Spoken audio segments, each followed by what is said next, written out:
Laporan komandan. Per hari ini beras 16.000. Laporan selesai. 86 makan gendong kuda. Anja. Tenang Pak Prabowo, tenang. Berapapun harga beras saya akan beli. 450 satu sak. Tenang Pak Prabowo, tenang Pak Prabowo, tenang saja. Berapapun harga beras saya akan beli. Oke, mantap bersama PDIP. Oke. Lapor komandan, beras semakin mahal komandan. Mari kita joketin saja. Laksanakan. Apa cita, coba sih.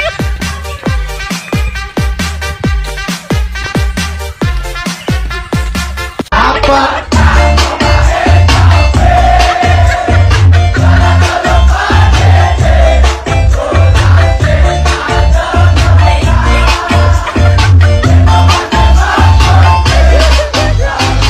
Oke, kapan lagi makan bakso di traktir Pak Presiden? Iya nggak? Benar. Kita makan bakso. Guys, makan bakso sedekat ini sama Pak Presiden, guys. Aku sampai ngeresamin, tapi kan nggak sampai Pak, kerja Bapak tuh, Pak.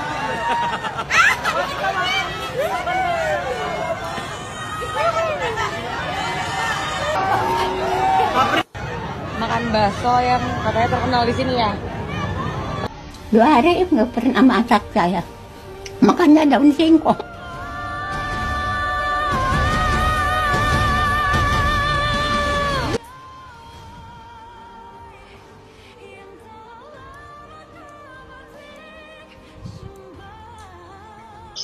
Cuma orang yang gak punya hati.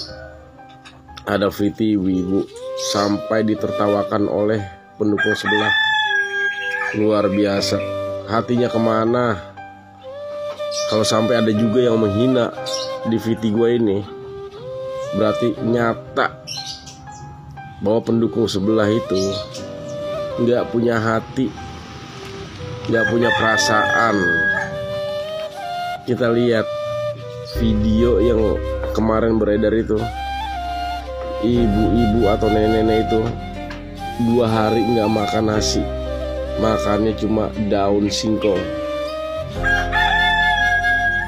Di negeri yang katanya udah merdeka, yang katanya maju, luar biasa. Nih, yang kemarin oke gas, all in. Setelah beras di Semarang terutama udah jadi 1 kilo 21.000. Ini wacananya 1 Maret PLN naikin tarif listrik. Apa yang mau diharapkan? Ekonomi melejit dan meroket untuk para penguasa dan elit, sementara rakyatnya menjerit. Aduh, sedih. Ya, mari kita apa ya? Kita lawan atau gimana nih? Bang Bakir, kata-kata hari ini. Tidak ada gas, kayu bakar pun jadi ya. Mahalnya harga beras saya tidak peduli ya. Yang penting tetap ngaceng. Beli ini tetap ngaceng ya, oke. Saya sebagai warga negara Indonesia berhak mengkritik sistem pemerintah Republik Indonesia ya. Sebab saya telah memberikan suara saya untuk memilih yang memimpin negara Indonesia ya. Jadi saya berhak untuk mengkritik. Sebab saya membayar cukai untuk Indonesia ya. Saya membayar pendidikan untuk anak saya di Indonesia ya. Hasil saya bekerja dalam Malaysia, negara orang ini ya, saya kirim ke Indonesia ya. Hasil saya ya menyumbang perekonomian negara Indonesia ya. Jadi saya berhak mengkritik ya. 4 periode saya pilih Presiden Republik Indonesia ya. 1 orang presiden pun tak ada yang membela, yang memperjuangkan nasib saya ya. Tetap saya bayar pendidikan anak saya ya. Saya tak pernah dapat 1 sen pun bantuan dari Republik Indonesia. Gila ya sekarang ya. Apa-apa serba mahal ya. Beras mahal. 16-17 ribu seliter. Cabe berapa mah cabe mah? Mahal. Di atas 60 ya? 90.000 sekilo tuh katanya. Cabe tuh. Besok-besok lu jangan nyambel ya. Semut langrang lu ulek. Apalagi ntar bulan puasa. Buju buneng. Ya itu dah ntar bulan puasa lo. Lu jogetin aja udah. Oke gas udah. Lo yang minta lanjutin. Ya kan? Makanya. Kusut dah.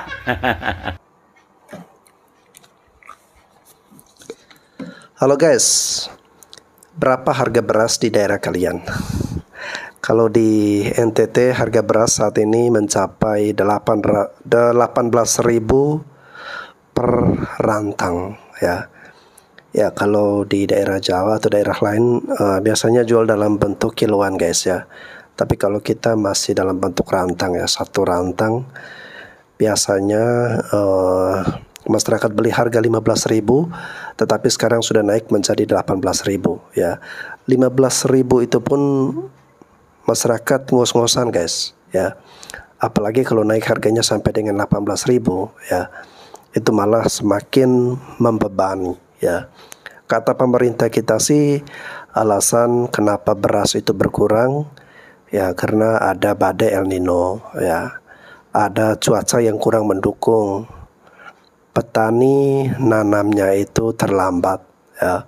Sehingga masa panen diundur dan segala macam alasan-alasan yang dibuat ya. Namun anehnya ya, pemerintah kita tidak pernah membuatkan statement atau alasan bahwa sebab kenapa beras ini naik itu salah satu alasan yang paling berpengaruh adalah bansos ya. Itu yang tidak pernah diakui oleh pemerintah kita hingga dengan saat ini. Oke lah kalau mereka tidak mau mengakui akan hal itu. Oke lah kalau mereka tidak mau menyadari akan hal itu ya. Boleh dikatakan mereka berpura-pura untuk tidak mau tahu. Nah pertanyaan saya, kalau pemerintah tahu bahwa stok atau suplai beras di pasaran ini berkurang ya, lalu kemudian pemerintah tahu bahwa petani ini nanamnya lambat ya, ada cuaca yang kurang mendukung, ada badai El Nino, itu kebijakan yang perlu dilakukan oleh pemerintah adalah tidak membeli beras dalam jumlah yang besar ya untuk dibagikan dalam bentuk bansos. Kalau pemerintah sadar akan hal tersebut, karena mereka sendiri yang menyajikan alasan-alasan seperti itu. Pemerintah kita sudah tahu suplai berasnya berkurang, tetapi tetap diambil lalu kemudian dibagi-bagikan. Ya, kalau sistem dan tatanan pemerintahan saja sudah kacau, ya, otomatis yang di bawahnya akan tambah kacau. Oke guys, biar tidak tambah pusing ya dengan kenaikan beras yang semakin mahal, mari kita jogetin aja. Salam logika. Menanggapi harga beras di Indonesia yang melonjak naik, Menteri Dalam Negeri Tito Karnavian mengusulkan agar masyarakat beralih kepada ubi dan sukun. Wah, mantap juga nih usulnya, apalagi kalau diberi contoh langsung sama Pak Mendagri. Kebayang nggak sih makan sukun sama sayur lodeh atau ubi dicowel sambal? Enak ya? Jangan-jangan program makan siang gratis nanti diganti sama sukun dan ubi. Bagaimana anak-anak? Setuju? Prabowo dan Gibran membawa kabar baik. Mulai bulan Oktober insya Allah tahun ini, setiap guru akan dapat tambahan gaji 2 juta rupiah per bulan. Dan itu selama 13 bulan termasuk THR. Karena kenapa? Prabowo dan Gibran akan bangun 30 juta rumah dan apartemen 10 tahun untuk kalian semuanya. Ini direkam nggak ya Pak? Saya mohon ini direkam. Ucapan saya direkam nggak ya? Prabowo dan Gibran tidak bohong. Yang pertama, itu programnya si Prabowo. Yang kedua, mereka belum dilantik. Yang ketiga, KPU aja belum putusin siapa yang menang Pilpres. Ngapain itu janji politiknya Prabowo dimasukin ke APBN 2025? Ngapain dibikin undang-undang kalau semuanya bisa dilangkahin? Yang benar itu tunggu keputusan final dari KPU, tunggu si Prabowo dilantik. Kalau beneran dia dilantik loh ya. Abis itu baru ngurusin janji politika Prabowo. Dan yang ngomong juga Prabowo, bukan Jokowi. Kenapa kalian semua mendadak buta dan tuli melihat kelakuan penguasa saat ini? Dia bukan Tuhan, dia bukan penguasa alam semesta. Dia pasti ada salahnya. Dan menurut gue ini adalah salah satu kesalahannya. Kenapa masih dibelain? Apa lo? Infonya Bang Bakir. Semua sembako pada naik ya. Gaji pegawai negeri juga naik ya. Gimana nasib buruh, karyawan swasta, dan kuli kayak saya ini? Nasibnya ampun. Kenapa nangis Bang Bakir? Karena saya nangis karena saya tidak bisa mencukupi, jadi saya tidak bisa naik istri saya. Saya dari dulu memang paling tidak senang bantuan tunai. Kalau bisa bantuan itu diberikan untuk usaha-usaha produktif, usaha-usaha kecil, usaha rumah tangga yang produktif, itu akan lebih baik. Dari dulu saya nggak setuju BLT, entah yang ini, yang balsem ini juga semuanya nggak. Presiden Joko Widodo membagikan sendiri bansos kepada 1.000 warga di Bantul, Yogyakarta. Beras bansos yang dibagikan kali ini adalah hasil impor dari Thailand dan Myanmar. Bansos program pangan cadangan ini diwujudkan dalam paket 10 kg beras per warga penerima bansos.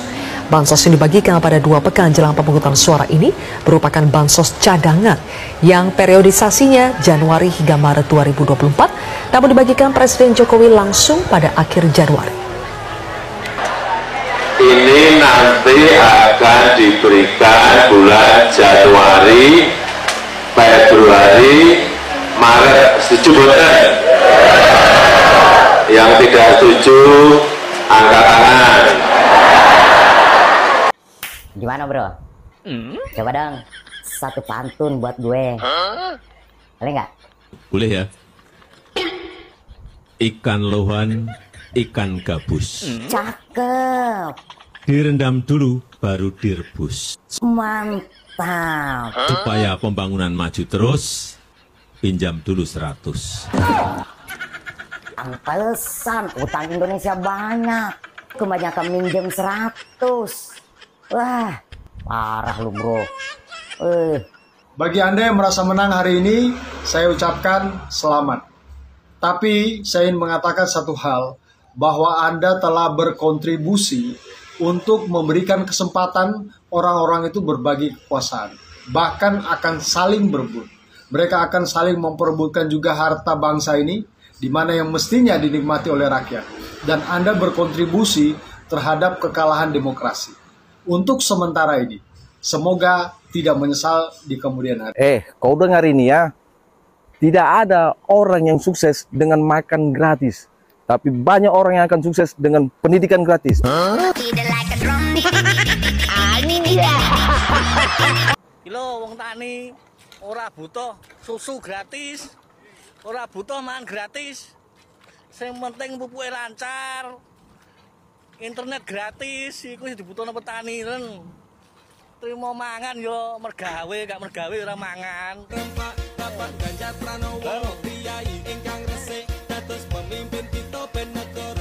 Akan terbuka 19 juta lapangan pekerjaan untuk generasi muda dan kaum perempuan. Hei Mas Samsul, lo aja pekerjaan masih dicariin oleh bapakmu? Sampai-sampai harus melanggar konstitusi negara dengan serius. Kemungkinan juga para pendukung dan pemilihnya juga orang-orang yang senang melakukan kriminal dan pelanggaran hukum. Sok-sokan mau buka lapangan pekerjaan sampai 19 juta. Faktanya sekarang PHK besar-besaran. Sekarang banyak usia 30 sampai 40 seharusnya masih produktif dan masih bermanfaat, tetapi sulit mencari pekerjaan. Kalau ngomong suka bohong kayak bapaknya. Desa kami tidak ada paksaan gitu untuk pilih 2. Kami milih 02 itu dari hati. Ya memang kalau untuk masyarakat memang tidak ada paksaan secara langsung, tapi hanya diiming-imingi ya. Ayo yang mau bansos diteruskan pilih 02. Ayo yang ingin bantuan PKH diteruskan, pilih 02. Itu ya diiming-imingi. Yang iming-imingnya tentu saja aparat desa dan aparat yang di atasnya. Ya, itu pakai anggaran negara loh ya, yang digunakan untuk mengiming-imingi masyarakat untuk memilih 02. Yang dipaksa itu adalah kepala desanya yang diancam ya.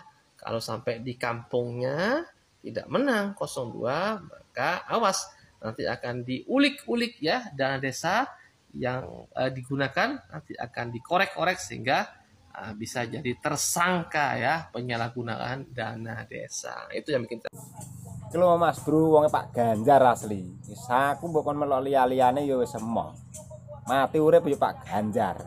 Mbok pakai dhuwit sak truk lho, aku ya tetep Pak Ganjar. Aku mbok kon milih Prabowo. Halah. Malah mati garing. Nan Prabowo dadi wong cilik kleleran tak ndani. Sing pegawe-pegawe kuwi enak bayarane gede-gede. Wong cilik kaya aku nih lho, wong tani-tani. Halah. Nangis rahmatullahi. Titeni nek gak percaya omongane Mas Parno wong merah cepu lho. Lho wonge Pak Ganjar asli. Wis ora kena mbok ganggu gugat, ora kena mbok utak-utik. Kowe milih Prabowo. Delok nek kurang percayane. Seneng kowe saiki Prabowo meh nyalon yo wah nek kono dibantu, nek kono dibantu bar yo nganggur, ora ngarah ngurusi kowe ngono lho. Milih iki sing ati-ati, syukur biasaan lah. Udah tahu kalau orang Indonesia nggak semuanya mampu, pilihnya kok yang internet gratis.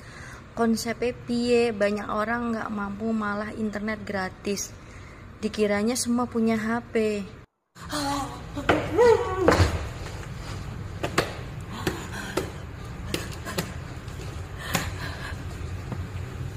Bro, kurang update sekali Anda, bro.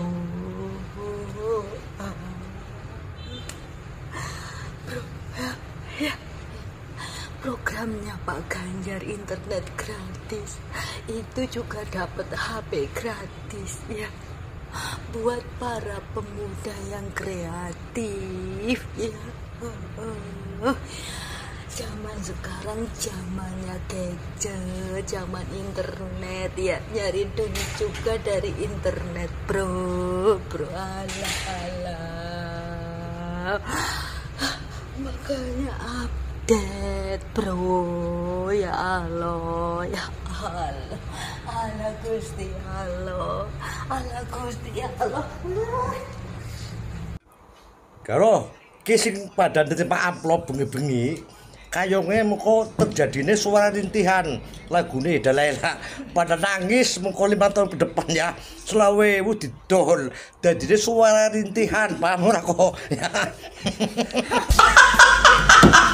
Kan emang begitu, pendukung 02 juga udah tahu bang, di visi misi ada itu tertulis 2029 baru terrealisasikan. Pendukung Anies ya, makanya nggak baca visi misi Prabowo. Emang begitu bang, kalau sekarang mah bodo amat, mau nggak ada kerjaan atau melarat mah bodo amat bang. Yang penting 2029 nanti, pas mau pemilu ada makan siang gratis, ada joget-joget lagi. Yang penting itu bang, mana sih? Gak baca visi misi ya, parah loh. Kalian percaya nggak, Orde Baru itu masih ada? Iya, Orde Baru itu masih ada, dia cuma berganti jas. Kalau misalkan ada film yang bisa dikategorikan sebagai film paling horor dan menceritakan bagaimana kisah nyata kejahatan negara terhadap rakyatnya, maka kalian wajib untuk nonton film yang judulnya Exile. Iya, film ini yang sampai hari ini cukup sangat dicekal, dibungkam, bahkan dilarang untuk kemudian diputar karena telah memperlihatkan bagaimana negara menguburkan sejarah-sejarah tentang dosa-dosanya yang dilakukan secara brutal-brutalan terhadap rakyatnya, yang menceritakan tentang bagaimana nasib diaspora penyintas 1965. Di mana film ini itu adalah merupakan kisah nyata tentang pergantian rezim negara yang mengorbankan rakyat dan juga mengorbankan atas banyaknya lumuran darah. Film ini menceritakan mengenai bagaimana penolakan, pengasingan, dan juga teror negara terhadap rakyatnya sendiri hanya dikarenakan tidak sejalan dengan penguasa. Saya pribadi sangat sepakat dengan Kak Lola Maria yang kemudian mendeskripsikan atau menarasikan film ini sebagai bentuk dokumenter eksil kolektif dari rasa trauma dan juga rasa sakit mereka yang kemudian mendapatkan ketidakadilan dan juga kediktatoran dari penguasa dari negara kita saat itu. Mereka semua ini adalah merupakan pemuda-pemuda Indonesia yang kemudian mendapatkan beasiswa untuk kemudian bersekolah di luar negeri, namun mereka tidak bisa kembali, dan saat itu mereka mengambil sekolah dalam masa pemerintahannya Presiden Soekarno.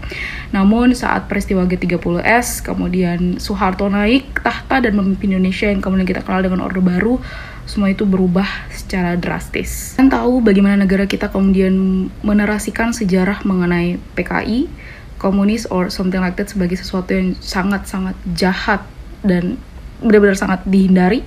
Iya, jadi salah satu di masa itulah kemudian orang-orang ini mereka dicap atau dinilai seringkali tanpa parameter yang objektif di masa pemerintahan Soeharto waktu itu, dan bahkan mereka dianggap sebagai bagian dari PKI atau dekat dengan paham komunisme itu sendiri. Dan dari film ini sendiri saya pribadi ngerasa bahwa ada film yang kemudian memperlihatkan bagaimana rasa trauma para eksil, rasa sakit para eksil yang tersampaikan bahkan bisa menembus layar lebar. Ketika kemudian hak dasar manusia berupa pengakuan atas kewarganegaraan dicabut secara cuma-cuma tanpa alasan yang jelas, bahkan mereka dituduh ini dan itu. Mungkin teman-teman pernah dengar di luar sejarah yang kita pelajari di sekolah bahwasanya Orde Baru itu benci akan kritik dan benci akan kepintaran. Orde Baru itu mematikan banyak hal, rakyat, seni, kepintaran, budaya, ilmu, kebinekaan Indonesia, dan ya film eksil yang kemudian menceritakan bagaimana kisah nyata ini hari ini justru dicekal dan dilarang untuk dinonton di beberapa tempat, dan ya kalian bisa buka sendiri beritanya. Dan dari sini apakah benar Orde Baru itu masih ada tapi cuman berganti jas? Buat teman-teman yang masih punya kesempatan nonton ini, kalian semua wajib untuk nonton ini. Tonton lagi, melawan lupa dan merawat ingatan atas bagaimana yang dilakukan oleh negara terhadap rakyat yang bahkan mereka juga tidak tahu salah mereka apa. Mereka datang untuk menuntut ilmu, dengan ilmu kepintaran mereka bertentangan dengan penguasa, itu sama dengan penjahat. Oke guys ya, mudah-mudahan kisah-kisah seperti itu hanya ada di film ini dan hanya ada di peristiwa-peristiwa di masa lalu ya, atau peristiwa pada masa Orde Baru yang sudah kita lewati, dan semoga jangan lagi ada peristiwa-peristiwa seperti itu di masa-masa yang akan datang ya. Apalagi kita ketahui ya, berdasarkan hasil perhitungan suara quick count ataupun hasil real count yang saat ini dilakukan guys ya, kita sudah mengetahui bahwa sebagian besar jumlah suaranya itu ada di pasangan Prabowo Gibran. Dan kita tahu juga bahwa Pak Prabowo ini ya memiliki catatan-catatan hitam di masa lalu ya. Dan yang kita khawatirkan adalah situasi-situasi yang dialami pada masa Orde Baru ya, terutama kebebasan berekspresi, kebebasan berpendapat, kebebasan untuk mengkritik ya, itu dibungkam. Dan kita harapkan itu jangan terjadi ke depan ya, ketika Pak Prabowo dan Mas Gibran akhirnya yang terpilih ya, jika nanti hasil perhitungan suara sudah berakhir ya. Itu yang kita harapkan ya. Biarkanlah kebebasan berekspresi, kebebasan berbicara, berpendapat ya, itu selalu menghiasi dan selalu ada dalam ruang-ruang dinamika demokrasi ataupun politik di tanah air kita ya. Karena dengan cara seperti itu, adanya pro kontra, dengan adanya suara-suara seperti itu ya, justru semua masyarakat menjadi alat kontrol ya bagi negara kita ya, bagi bangsa kita untuk terus bergerak ke arah kemajuan ya. Dan untuk harga beras yang saat ini naik guys ya, kita doakan ya semoga harganya segera turun ya. Tetapi bila semakin naik, terus naik dan membuat teman-teman pusing, ya jalan satu-satunya adalah jogetin aja guys.